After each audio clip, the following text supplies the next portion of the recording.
The crystal glass was still warm in my hand when the woman beside the host leaned into the microphone and actually laughed, about how some people confuse proximity with belonging. Her voice carried across the ballroom with practiced ease, the kind of casual cruelty that came from years of knowing her words mattered more than other people's feelings. Her eyes landed on me deliberately, holding just long enough to make sure everyone understood exactly who she was talking about. A few guests turned in their seats to look. Someone in the back row snickered quietly, the sound rippling through the crowd like a shared secret I wasn't part of. I realized in that split second, standing there in my borrowed evening dress near the back of the elegant room, that I'd just been dressed down in front of the kind of people who decided who mattered and who didn't. The kind of room where being noticed for the wrong reasons could end careers, close doors, make you invisible in all the ways that counted in this city's social hierarchy. I felt it in my throat first, that hot tightness that warned tears might be coming if I let them. Then my face, burning with humiliation I couldn't hide no matter how carefully I controlled my expression. My fingers tightened slightly around the champagne flute, the only physical reaction I allowed myself. But I didn't move from my spot, didn't blink, didn't give them the satisfaction of seeing me crumble or flee or do anything that would confirm what they already assumed about people like me. I just stood there and let her finish. The heat in my face was undeniable now, a flush spreading from my cheeks down my neck that I knew everyone could see under the ballroom's crystal chandeliers. I felt the humiliation before I fully understood what had happened, the way your body registers pain before your mind catches up to the injury. She hadn't said my name, hadn't pointed directly at me or made an explicit accusation. But everyone in that room knew. In spaces like this, subtlety was a sharper weapon than directness could ever be. The implication was perfectly clear. I was the outsider pretending to belong. The person who'd somehow confused being allowed into the room with actually having a right to be there. I didn't react, didn't defend myself or interrupt her speech or do anything that would make this moment bigger, more memorable, more permanently damaging than it already was threatening to be. I'd learned that lesson young, growing up in rooms where I was always the poorest person present, always the scholarship kid, always the one who didn't quite fit. Reacting to slights just gave people permission to dismiss you as oversensitive, as someone who couldn't handle the sophisticated banter of their world. So I stayed perfectly still, my face boning, my throat tight, while the woman at the microphone continued her remarks about the importance of understanding where one truly belonged in the social order. The room rewarded her with appreciative laughter. Light, polite, but unmistakably approving. They were laughing with her. At me. And not one person spoke up to question it. I looked around desperately, scanning faces for someone who might defend me, might question what had just happened, might at least look uncomfortable with the public humiliation playing out in front of them. But no one met my eyes. The guests sitting nearest to me suddenly became very interested in their champagne glasses, in the floral centerpieces, in anything except acknowledging my presence. The people standing along the walls looked away quickly when I glanced in their direction. Even the staff, positioned discreetly around the room's perimeter, kept their gazes carefully neutral and distant. That silence told me everything I needed to know. It wasn't just that no one would defend me. It was that they agreed. They thought the comment was justified, deserved, perhaps even overdue. In their minds, I was the problem, the person who'd overstepped, who'd misunderstood the invitation, who'd failed to recognize my proper place in their carefully maintained hierarchy. The woman who'd spoken, Vivienne Ashworth, I'd learned her name earlier, was still at the microphone, now moving on to more gracious remarks about the evening's actual purpose. But the damage was done.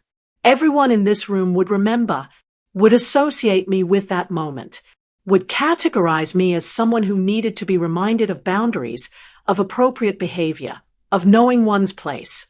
The silence hurt worse than the words had, because silence was agreement. Silence was complicity.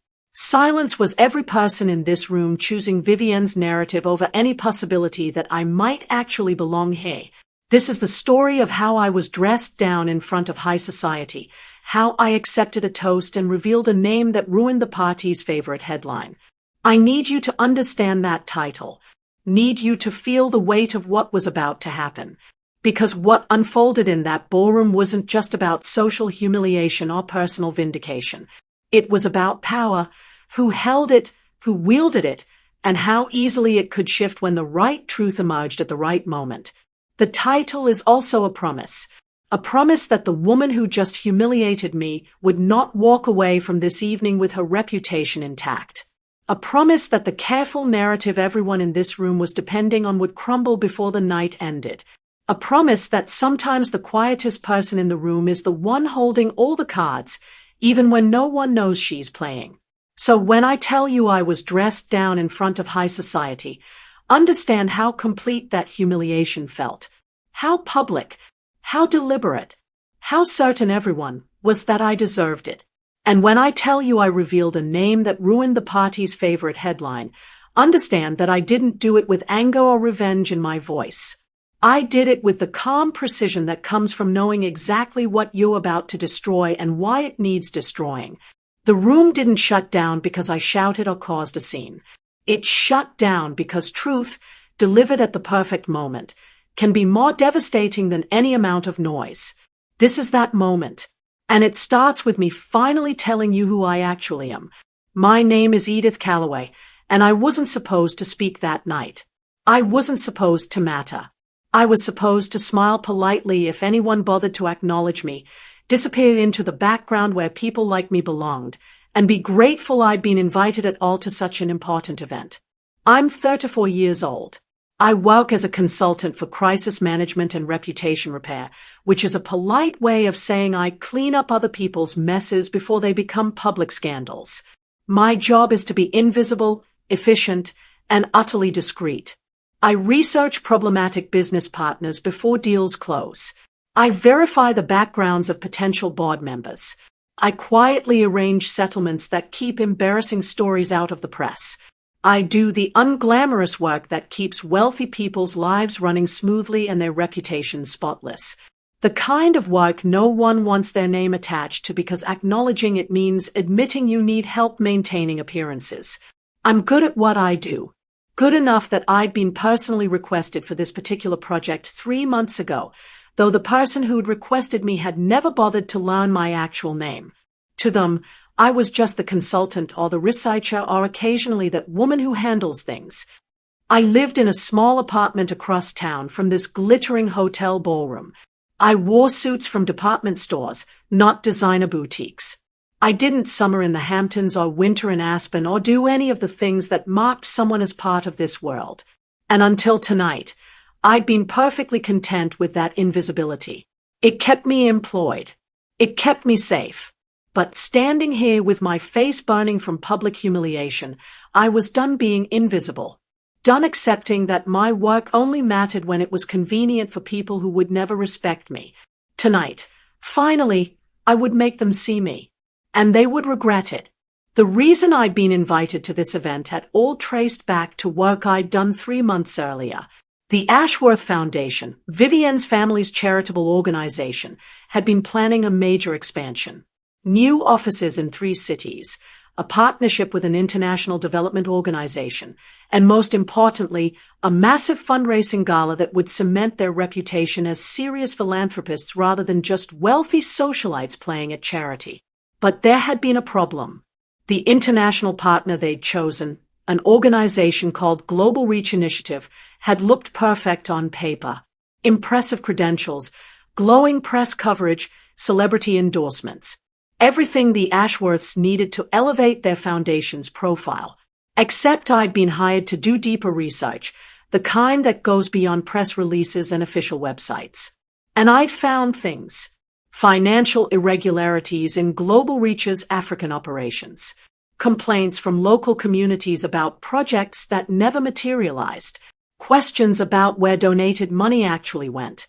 Nothing confirmed yet, nothing that had made headlines, but enough red flags that any responsible organization would pause before partnering with them. I'd compiled my findings into a detailed report, documented everything, provided sources, recommended that the Ashworth Foundation delay the partnership announcement until Global Reach's finances could be properly audited. That report had probably saved the foundation from a scandal that would have destroyed their credibility. But I'd never received credit for it, had never been thanked, had simply been paid my fee and dismissed. Until 2 weeks ago, when an assistant had called to inform me I'd been invited to tonight's gala. Not as a guest. As an afterthought. Someone who could be pointed to if questions arose about due diligence.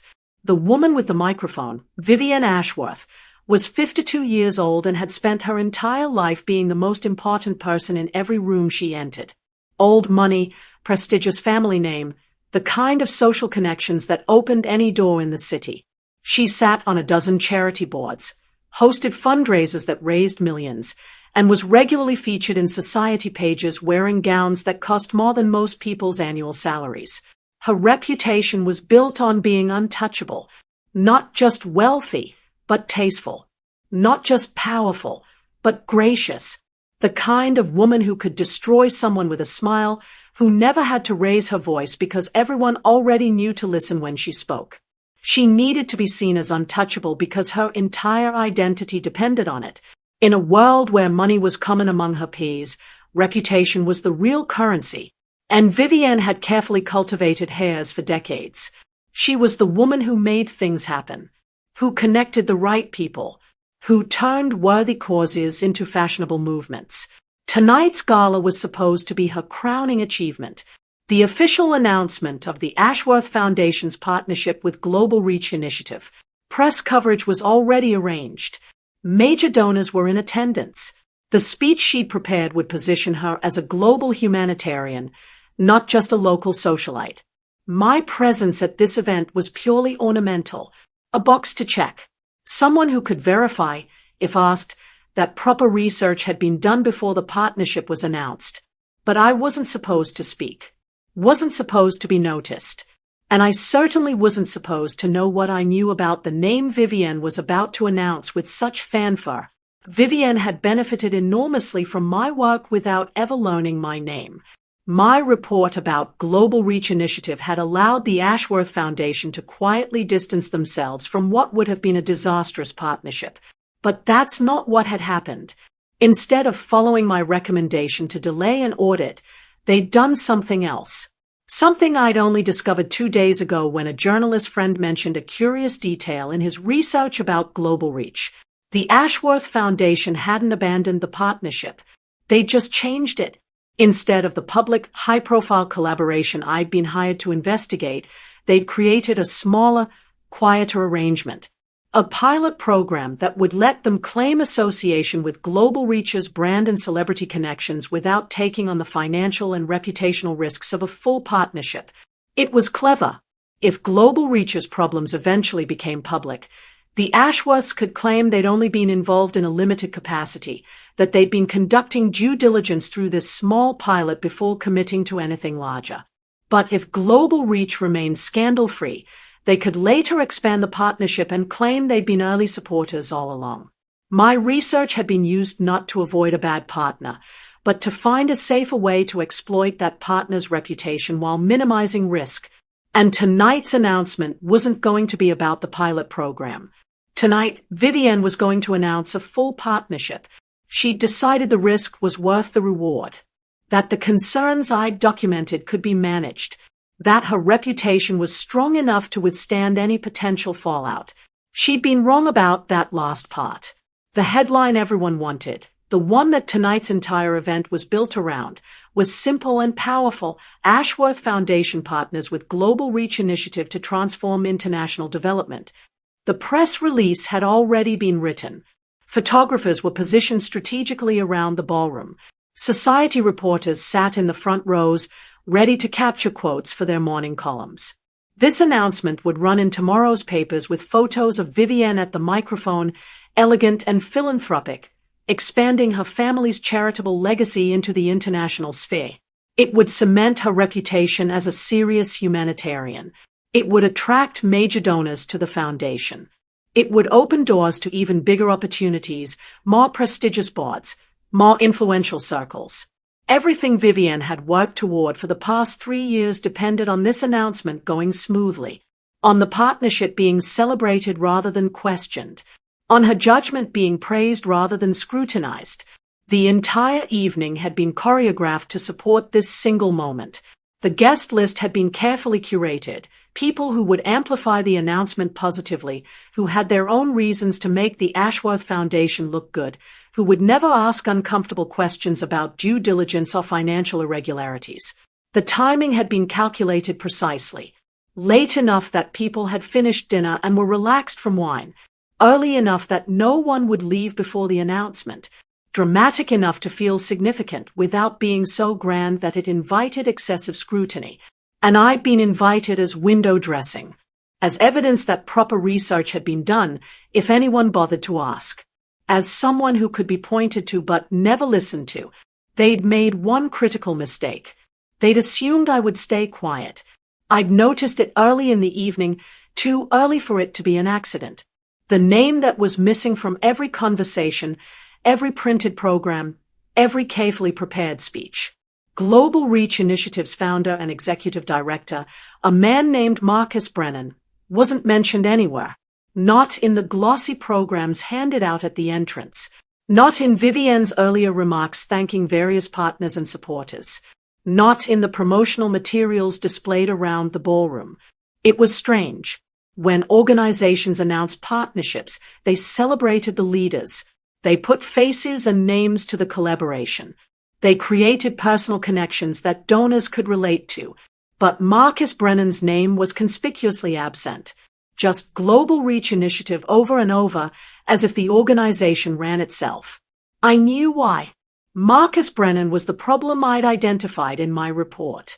Not just financial irregularities he'd overseen, but specific decisions he'd made that had led to those irregularities. Contracts awarded to companies he had personal connections to. Funds diverted from their stated purposes. Communities promised resources that never materialized. None of it was public yet. None of it had been proven in any legal sense. But the evidence was there for anyone who looked closely. And the Ashworth Foundation had looked closely because I'd made them. Now they were trying to have it both ways. Partner with Global Reach to access their network and reputation. But keep distance from Marcus Brennan personally so they could claim ignorance if his problems ever became public. They thought they could thread that needle. They were wrong. And I was the only person in this room who knew exactly why. The warning had come from my colleague, another consultant who worked in similar circles. We'd met for coffee that afternoon, a few hours before I was supposed to leave for the gala. Just enjoy the night, she'd said, stirring her latte with deliberate casualness. You did your job. The report was solid. Don't worry about what they do with it. I'd looked at her carefully. What do you mean? I mean sometimes our research is used for purposes we didn't anticipate, she'd replied. Sometimes clients take our work and make their own decisions based on factors we're not privy to. That's not our responsibility. You're saying I should ignore what they are doing with my research. I'm saying you should protect your reputation by staying out of it, she'd corrected. You don't want to be known as the consultant who causes problems for clients, who questions their decisions publicly, who makes them regret hiring you in the first place. It had been good advice, professionally speaking. The smart move would have been to attend the gala quietly, smile if anyone acknowledged me, and leave without comment. Let the Ashworths announce their partnership. Let them deal with any eventual consequences. Keep my own reputation intact as someone discreet and professional. But I'd ignored that warning for a reason. Because staying quiet meant accepting that my work only mattered when it was convenient. That research and truth were less important than reputation and connections. That people like Vivienne could humiliate people like me publicly and face no consequences because we needed them more than they needed us. I'd decided, sitting in that coffee shop, that I was done accepting those terms. If they wanted to announce this partnership, fine. But they'd do it with full transparency about what they were really partnering with, whether they wanted that transparency or not. Vivienne circled back to me during the dinner service, and this time her cruelty was more subtle but no less pointed. I'd been seated at a table near the back, not quite relegated to the overflow room, but clearly not part of the main event. The people at my table were mostly junior staff from various organizations, pleasant enough but obviously aware we were the B-list. She'd been making rounds, greeting important guests, building toward her big announcement. When she reached our table, she'd smiled that practiced smile and thanked us all for being wonderful supporters of the foundation's work. Then her eyes had landed on me. "And you must be our researcher," she'd said, as if placing me in her mental filing system.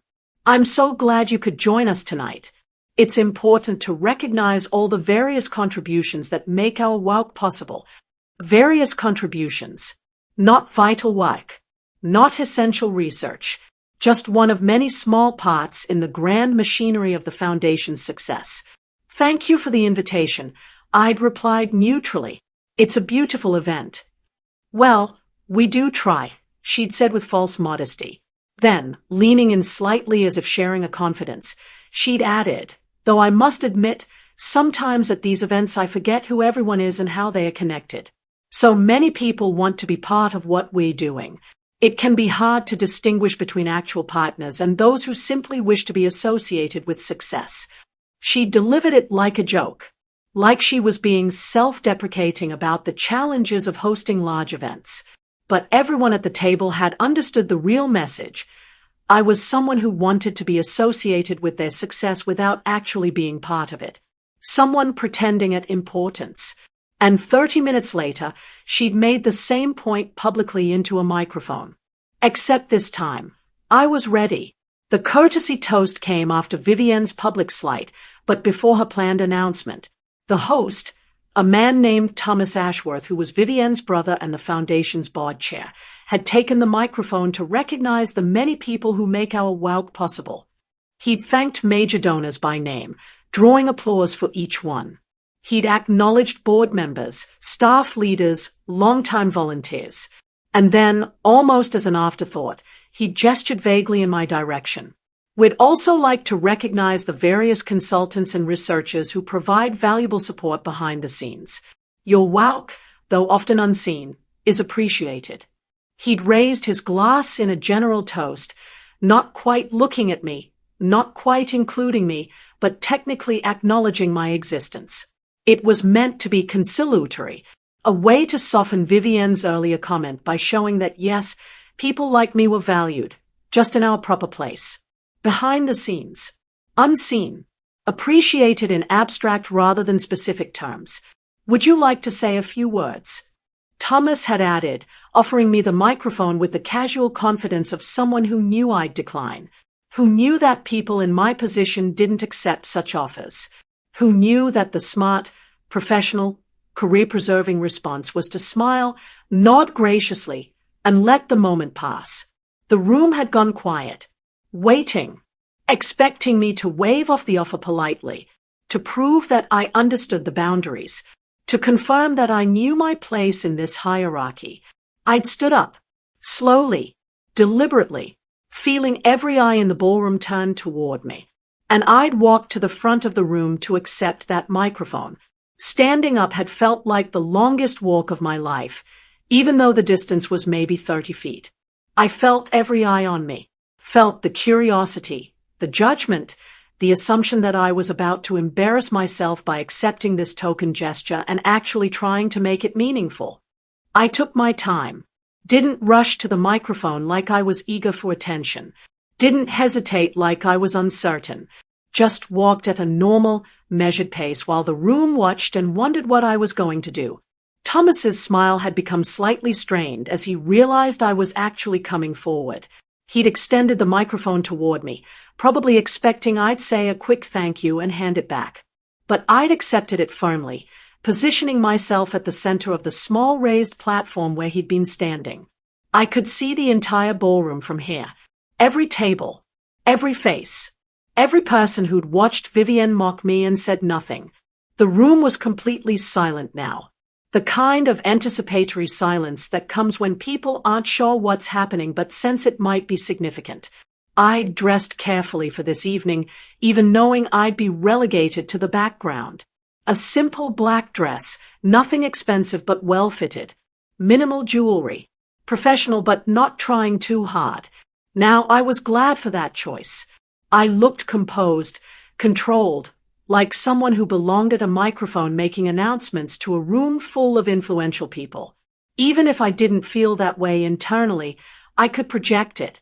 And in rooms like this, projection was often more important than reality. I took a breath.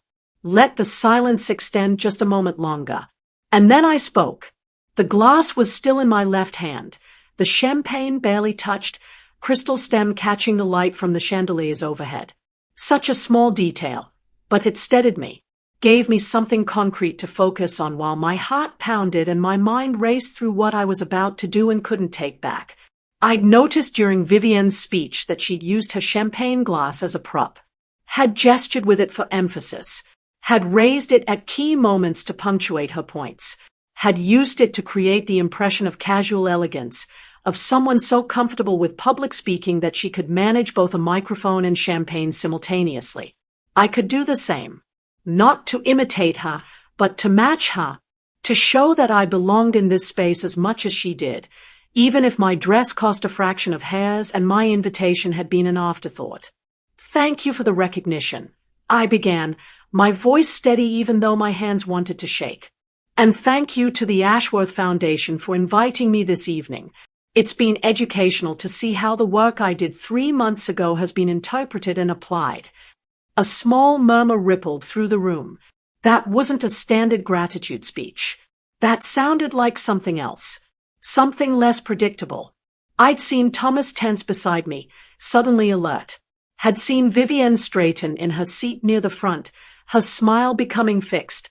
I want to make a toast, I continued, raising the crystal glass slightly. To transparency. To truth.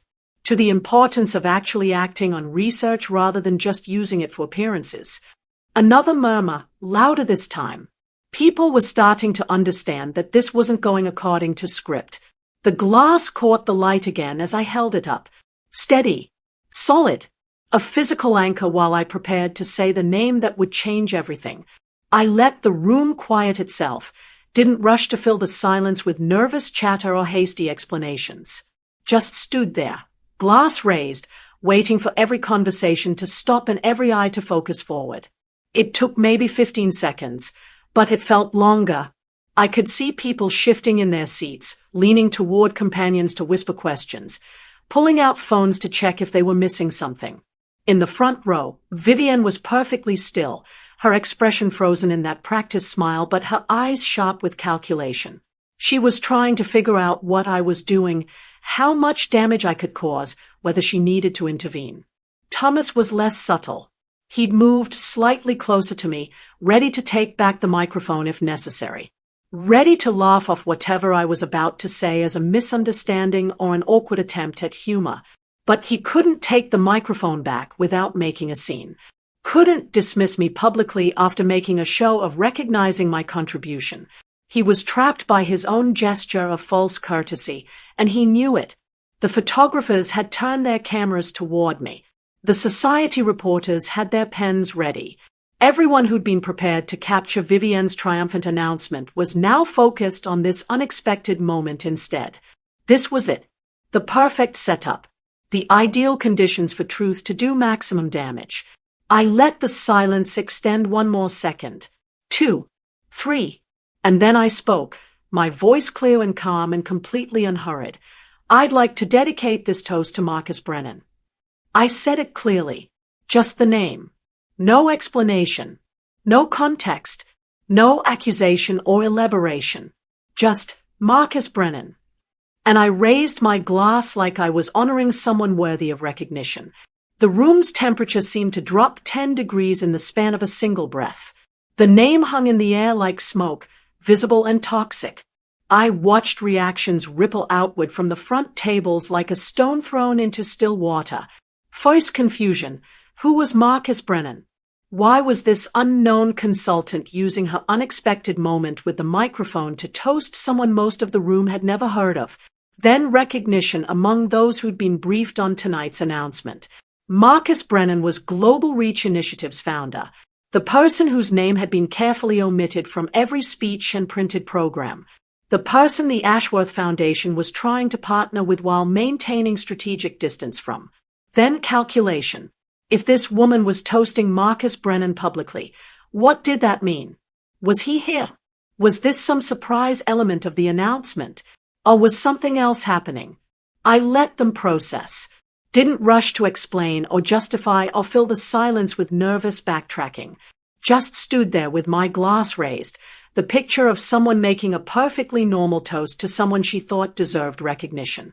Vivienne's face had gone pale. Actually pale, the careful makeup unable to hide the blood draining from her features. Because she understood immediately what I'd done. She'd spent months trying to build a partnership with global reach while keeping distance from its controversial founder. And I'd just publicly linked them. Loudly. Clearly. In front of press and donors and everyone who mattered. Faces changed around the room as understanding spread. Someone coughed awkwardly. Someone else set down their champagne glass with an audible clink that seemed too loud in the sudden quiet.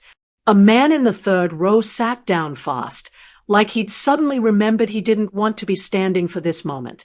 Near the back, a photographer lowered her camera slowly, sensing that whatever she'd been sent to capture had just become something very different. The society reporters had stopped writing and were now watching with the intent focus that came when a carefully planned event went off script in ways that might actually be newsworthy. At my table in the back, my former table mates were staring at me with a mixture of confusion and dawning horror. The woman who'd been friendly during dinner was now looking at me like I'd just confessed to a crime. The junior foundation staffer was pale, probably calculating whether my actions would somehow reflect badly on him. Thomas had stepped closer to me, his hand half extended like he was considering taking back the microphone by force. But he couldn't. Not without confirming that something was wrong, that my toast was inappropriate, that Marcus Brennan's name was something to be avoided rather than celebrated. Doing that would raise questions he didn't want to answer.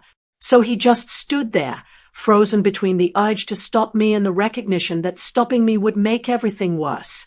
I lowered my glass without drinking, handed the microphone back to Thomas with a polite smile.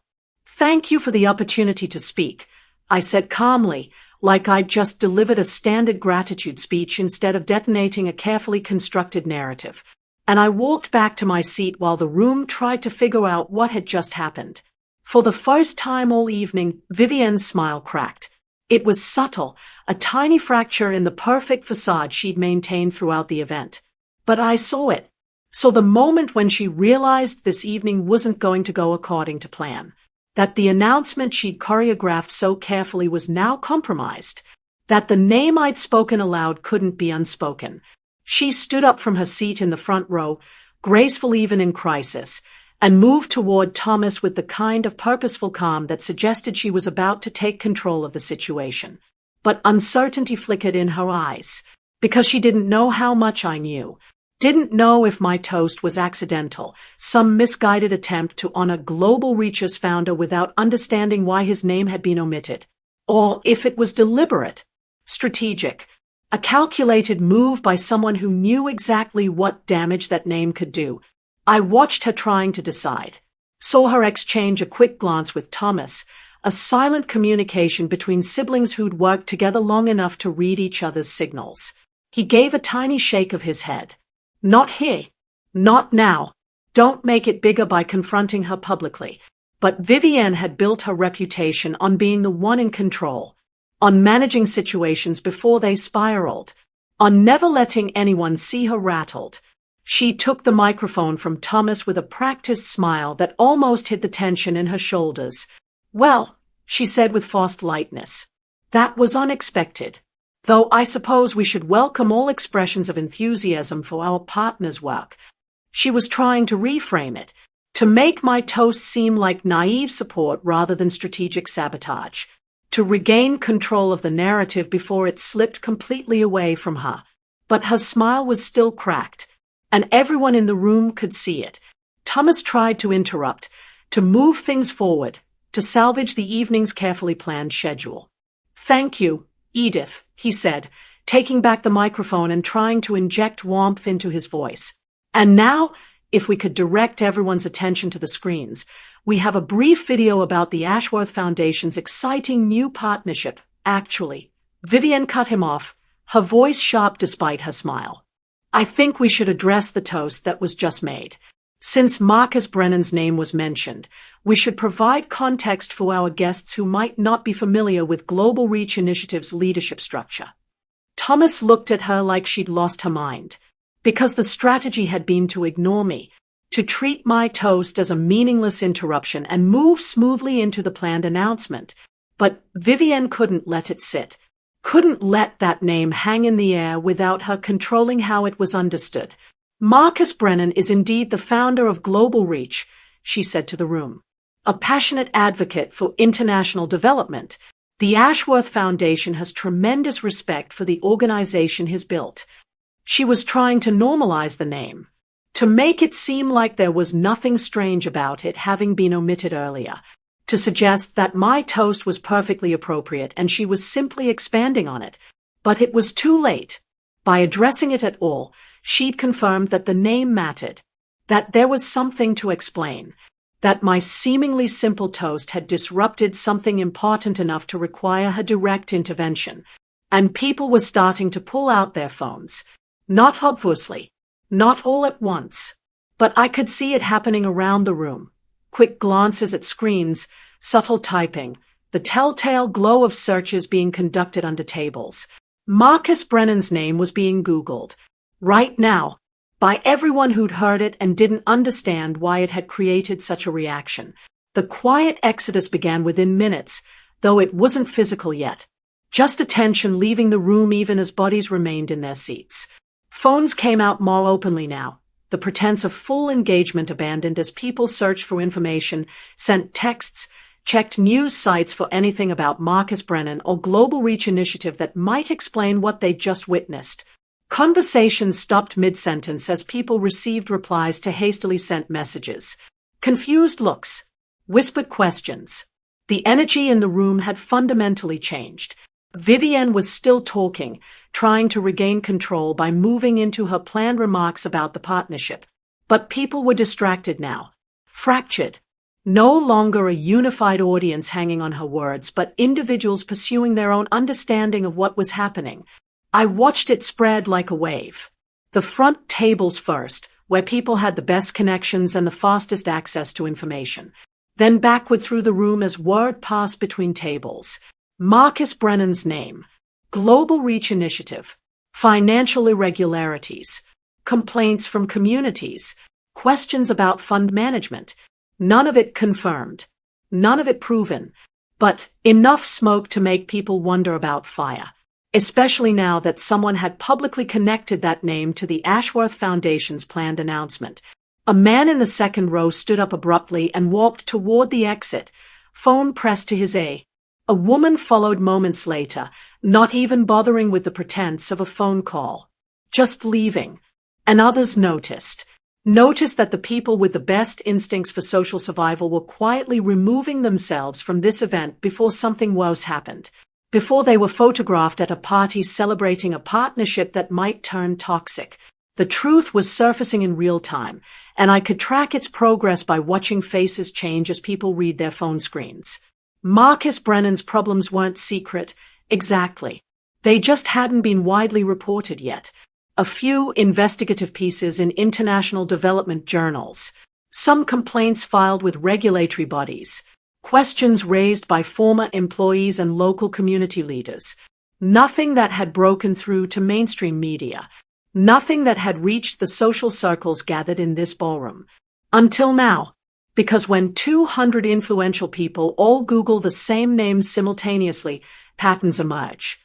Stories that seemed isolated suddenly connect. Questions that seemed minor suddenly accumulate. And the fact that the Ashworth Foundation had so carefully avoided mentioning their partner's controversial founder suddenly looked less like an oversight and more like a deliberate omission. I watched a board member at the front table read something on her phone, then look sharply at Vivienne.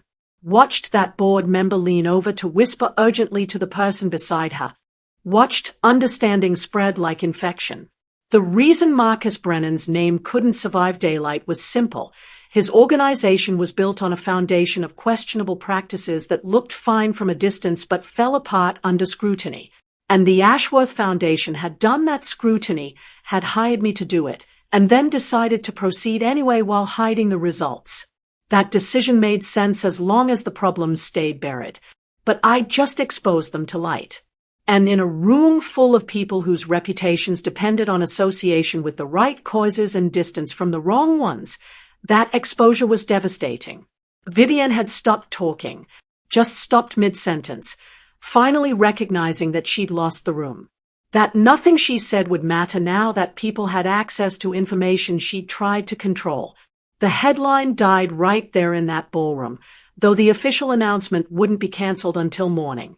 Vivienne couldn't bring herself to say it yet, couldn't admit in front of everyone that the evening's entire purpose was now impossible, that the partnership she'd spent months developing and this entire event promoting was dead. But everyone knew. The photographers had stopped taking pictures. The reporters had stopped taking notes about the announcement and started taking notes about the disruption instead. The carefully curated social media posts that were supposed to celebrate the Ashworth Foundation's global vision were being quietly deleted before they could go live. Thomas had stepped close to Vivienne, speaking in urgent whispers, probably trying to convince her to end the event early, to preserve what dignity they could by acknowledging that something unexpected had happened and they needed time to address it. But she was frozen, trapped between admitting defeat and continuing to pretend everything was fine. I'd stood up from my table and gathered my small evening bag. Time to leave. No one noticed at Feist. They were too focused on their phones, on Vivienne's stalled announcement, on trying to understand what had just happened and what it meant for them. But as I moved toward the exit, a few people turned to watch, wondering if I was leaving because I was embarrassed, or because I'd accomplished exactly what I'd come to do. A reporter caught up to me in the hallway outside the ballroom. "Can I ask you about the toast you made?" I simply wanted to recognize someone whose work made tonight's planned announcement possible, I replied calmly. Marcus Brennan founded Global Reach Initiative. That seemed worth acknowledging. But the foundation didn't mention him in any of their materials. No, I agreed. They didn't. You should probably ask them why. And I walked away, leaving her with that question and the knowledge that there was a story here worth pursuing. I left early, while chaos was still contained to phone screens and whispered conversations. Before the real confrontation started, before Vivienne and Thomas had to formally acknowledge what everyone already knew, before the recriminations and blame-shifting and desperate attempts to salvage something from the evening began. No confrontation, no victory speech, no dramatic exit or final words to Vivienne. I just left, collected my coat from the check room, walked out of the elegant hotel into the cool night air, caught a cab home to my small apartment across town. The driver tried to make conversation, asking if I'd been at the big charity event. Yes, I said simply. How was it? Educational, I replied, and left it at that. At home, I changed out of the borrowed dress and into comfortable pajamas, made myself tea, sat by my window looking out at the city lights and processing what I'd just done. I'd ended my career in high society consulting. No one would hire me after this. Word would spread that I couldn't be trusted to stay quiet, to know my place, to understand the unspoken rules about protecting clients even when they misused your work. But I'd also freed myself from the expectation of gratitude for scraps, from the requirement to smile while being insulted, from the assumption that my work only mattered when it was convenient for people who would never respect me. I'd traded job security for dignity, professional relationships for personal integrity, the comfort of invisibility for the risk of being seen. And sitting there in my small apartment, drinking tea, I felt lighter than I had in years, because I'd finally stopped accepting the terms other people set for my value, had finally claimed the space I'd earned through competence instead of waiting for it to be granted through grace. The morning after, I didn't check the news, didn't look at social media, didn't read the articles I knew would be analyzing last night's disrupted gala and the questions it had raised about the Ashworth Foundation's partnership vetting process. I didn't need to. I already knew what had happened, what I'd set in motion, What couldn't be stopped now that truth had entered a room full of people with phones and platforms and their own reputations to protect? Instead, I made coffee, took a long shower, went for a walk in my neighborhood where no one knew or cared about high society events or ruined announcements or the social hierarchies I'd just disrupted. Around noon, my phone started buzzing. Text messages, emails, voicemails. I ignored them all. Eventually, I'd need to address the fallout, to decide what came next professionally, to figure out how to rebuild a career after burning bridges I couldn't uncross. But not today. Today, I just existed in the quiet satisfaction of knowing I'd done something I'd been afraid to do for years. I'd stopped accepting humiliation as the price of access, had stopped pretending that invisibility was the same as professionalism, had stopped letting people like Vivienne define my worth and my place. That evening, I finally checked my messages. Most were what I expected: angry contacts cutting ties, former clients requesting their files, colleagues expressing disappointment that I'd damaged our collective reputation. But there was one I hadn't anticipated. From the journalist who'd caught me in the hallway, the story broke this morning. Global Reach's financial practices under investigation. Ashworth Foundation canceling partnership. Vivienne Ashworth stepping back from public role pending internal review. You were right to speak up. Thank you for trusting the truth would matter. I set down my phone and smiled, because in a room obsessed with appearances, truth hadn't needed volume. It had just needed timing. And I'd timed it perfectly. The woman who'd dressed me down in front of high society was still standing, still wealthy, still connected. But her influence, her carefully curated narrative, and the headlines she'd built an entire evening around were gone. And I'd walked away exactly as I'd arrived, unnoticed by most, unbothered by all, and finally, completely untouchable.